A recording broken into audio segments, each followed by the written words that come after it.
gudoomiyaha gobolka saaxil iyo duqa degmada berbera oo ay wehelinayaan maamulka wasaaradda dhalinyarada iyo ciyaaraha gobolka saaxil ayaa waxay maanta si wada jir ah u magacaabeen tababaraha kooxda kubadda cagta ee gobolka saaxil uga qayb gali doonta tartanka ciyaaraha gobolada Soomaaliland. Maxamed Axmed Ismaaciil waa tababaraha sanadka loo magacaabay inuu tababaro kooxda tartanka kubadda cagta ee ciyaaraha gobolada Soomaaliland uga qayb gali doonta gobolka saaxil. gudoomiyaha gobolka saaxil Fahmi Cabdi Bidaar iyo maayirka degmada Berbera Cabdishakuur Maxamuud Xasan Cidin iyo isuduwaha wasaaradda ciyaaraha ee gobolka Shaafici Jaamac Aadan oo ka hadlay munaasabadaasi lagu magacaabayay tababaraha xulka gobolka saaxil ayaa waxa hadaladoodii kamid ahaa maanta waxaynu halkan nolosha isku nimid anagoo u dhan bahdi sportska wasaaradda dhalinyarada ciyaaraha iyo barasaabkii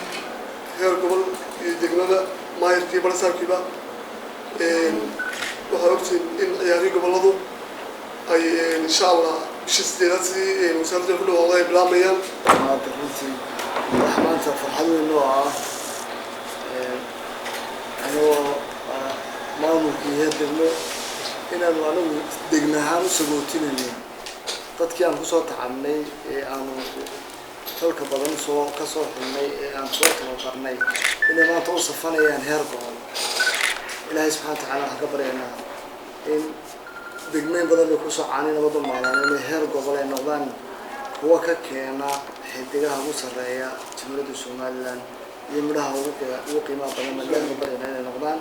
sidii halkan aan ugu go'aamin lahayn inaanu tababar ahaan qaadano Maxamed Axmed Ismaaciil Shakuur runtii waan isku waafaqnay waxaan halkan aan uga sheegay ciyaartooyga dhan mas'uuliyiinta gobol iyo degmada kale hay'adaha in ay dhammaan waajibaadka aan u xirtaan maanta aan ugu magacaabanay inay gacan ku siiyaan. Khalid Xasan Kharash Hon Cable TV magaalada Berbera.